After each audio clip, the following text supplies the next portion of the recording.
بسم اللہ الرحمن الرحیم وبہ نستعین وهو خیر ناصر ومعین العلماء باقون ما بقی الدہر آیانہم مفقودہ وامثالہم فی القلوب موجودہ۔ صدق اللہ العلی العظیم۔ دو عظیم علماء مسلک نوربخشیہ خصوصاً صوفیہ امامیہ نوربخشیہ کے دو عظیم درخشاں ستارے حال ہی میں غروب ہو چکے ہیں، ان کے حوالے سے ان کی جو دینی خدمات ہیں آپ تک پہنچانے کی کوشش کروں گا۔ جہاں تک میرے علم کے اندر ہے اسی حساب سے ان دونوں ستاروں کے ان دو عظیم سرمایوں کے بارے میں چند نکات آپ تک پہنچانے کی کوشش کروں گا۔ حضرت علی علیہ السلام نہج البلاغہ کے اندر فرماتے ہیں العلماء باقون ما بقی الدہر، علماء جب تک یہ دہر یہ دنیا قائم ہے علماء باقی رہے گا۔ آیانہم مفقودہ، ہماری جو ظاہری جو آنکھیں ہیں ہماری ظاہری آنکھوں سے تو وہ اجل ہے، وہ امثالہم فی القلوب موجودہ، لیکن ان کی مثالیں ہمارے دلوں کے اندر ہمیشہ رہے گا، ان کی خدمات ہمیشہ اس کائنات کے اندر باقی رہے گا۔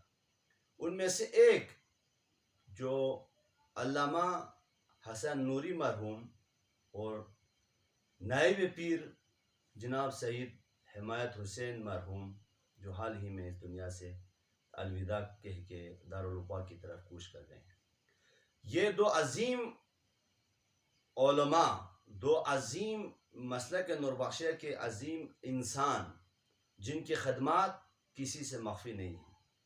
اگر ہم علامہ حسن نوری مرحوم کی بات کریں تو آپ ایک محکمہ ایجوکیشن کے اندر ایک اعلیٰ منصب پر فائز ہونے کے باوجود آپ سادہ مزاج اور ایک نرم مزاج انسان شمار ہوتا تھا۔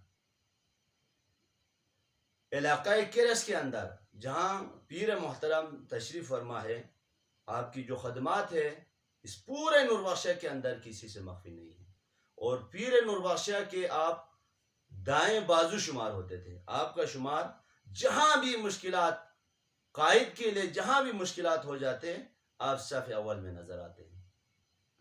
اور علاقہ کیرس کا جو خانقاہ ہے اس وقت عالی شان خانقاہ ہے، اس کی تعمیر میں بھی یقیناً آپ کی خدمات آپ کی آراء یقیناً سب سے زیادہ اس خانقے کے تعمیر میں ہوگا۔ اس کے علاوہ جہاں جہاں بھی مسلک نوربخشیہ کے لیے مشکلات آیا وہاں پر آپ نے اپنے قلم کے ذریعے سے، اپنی خطبات کے ذریعے سے، اپنی وعظ و نصیحت کے ذریعے سے ان مشکلات کو آپ نے حل کیا، اور ان اعتراضات کو جو اعتراض آئے ہیں ان کا جواب بھی آپ نے احسن طریقے سے آپ نے دی۔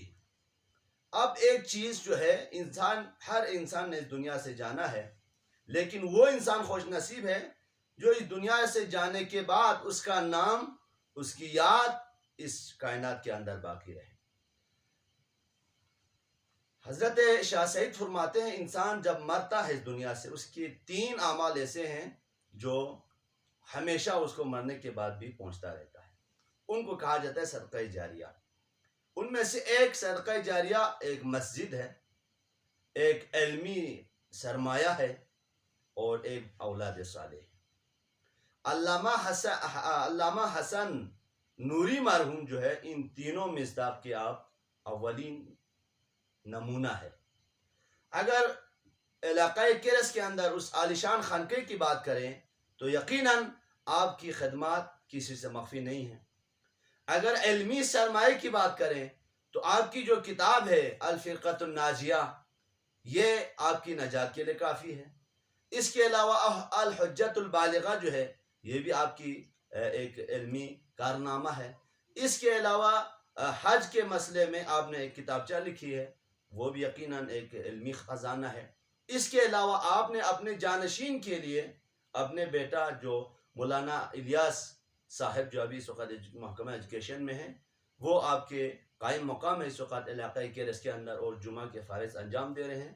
اس کے علاوہ آپ کا پوتا جو ہے جو حال ہی میں کراچی مدرسے سے فارغ ہو کے آئے ہیں، تو یہ وہ عظیم خدمات ہے آپ کے، یہ وہ عظیم ارث ہے جو آپ نے اس مسلک کے نوربخشہ کے لیے تحفے کے طور پر چھوڑ کے چلے گئے۔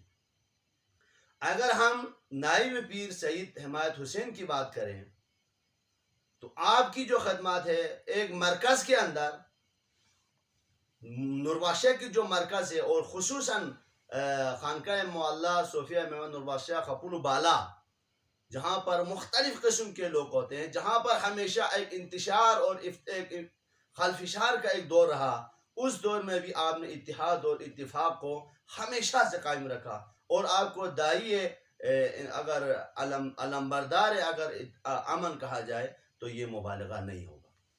تو یہ خانقاہ جو ایک چہرہ ہے مسلک نوربخشہ کا، جو 700 سال پہلے اس خانقے کی بنیاد رکھی۔ تو یہ خانقاہ جو ہے آج جس آخری سٹیج پر، آخری مراحل میں اگر داخل ہو چکا ہے، کروڑوں میں اگر اس پہ صرف اور خرچہ ہو چکا ہے، تو یقیناً اپوچو مرحوم کی خدمات کسی سے مخفی نہیں ہے، کسی کے سامنے چھپی ہوئی نہیں۔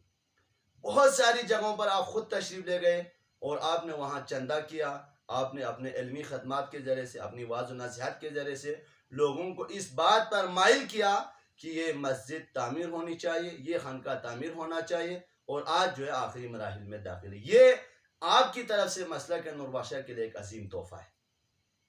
اور جتنے بھی لوگ مختلف جگہوں سے خانقاہ معلیٰ خپول بالا کے اندر آتے ہیں اور وہاں سے آپ کے علم سے استفادہ کرتے ہیں، کسب فیض حاصل کرتے ہیں، یہ سارے جنہوں نے علمی، فقہی، علمی، اعتقادی، قرآنی، حدیثی آپ سے جو بھی باتیں، جس نے بھی اگر ایک لفظ بھی اگر سیکھا ہے، تو یقیناً یہ آپ کا شاگردوں میں اور آپ کے نجات کے لیے شاید یہ کافی ہوگا۔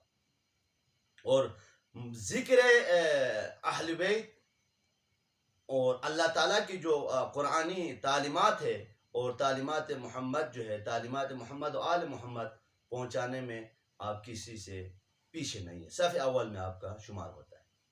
تو اب حضرت علی فرماتے ہیں العلماء باقون ما باقی الدہر، علماء جب تک یہ دنیا قائم ہے، علماء قائم ہے۔ اس کی وَأَمْثَالُهُمْ فِي الْقُلُوبِ مَوْجُودَةٌ، ان کی مثالیں انسان کے دلوں پر راج کرتی ہیں۔ آج بھی، اگر آج کے بعد بھی یہ دو ہستیاں ایسی ہیں مسلک نوربخشہ کے اندر، ان کی خدمات اور انہوں نے جو اس مسلک کے لیے قربانیاں دی ہے، وہ تا حیات جب تک یہ دنیا قائم ہے، جب تک یہ خانقاہیں قائم ہے، جب تک آپ کی کتابیں موجود ہے، آپ کی مثال اور آپ کی جو خدمات ہے وہ لوگوں کے زبان زد و عام ہوگا۔ اب ایک عالم کی جو موت ہے، مختلف حدیثوں کی کتابوں کے اندر موت العالم موت العالم، ایک عالم کی جو موت ہے وہ ایک عالم کی موت ہے۔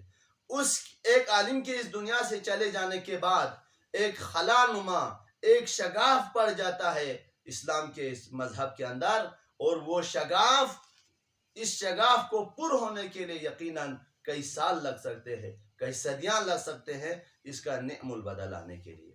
تو العلماء ورثۃ الانبیاء، علماء انبیاء کے وارث ہیں، علم میں انبیاء کے وارث ہیں، صبر میں انبیاء کے وارث ہیں، تقوی میں انبیاء کے وارث ہیں۔ جتنے بھی جو محاسن اخلاق جسے کہا جاتا ہے، ان کے اندر علماء انبیاء کے وارث ہیں۔ ایک عالم کی موت یقیناً ایک عالم کی موت ہے۔ ہمیں ان دو عظیم بزرگواروں کے زندگی پر چلنے کی اور ان کے تعلیمات کو ہمیشہ جو یہ لوگ جس مشن کو لے کر آگے بڑھے ہیں، ان میں ہم سب کو بڑھ چڑھ حصہ لینے کی خدا توفیق عطا فرمائے۔ السلام علیکم ورحمۃ اللہ۔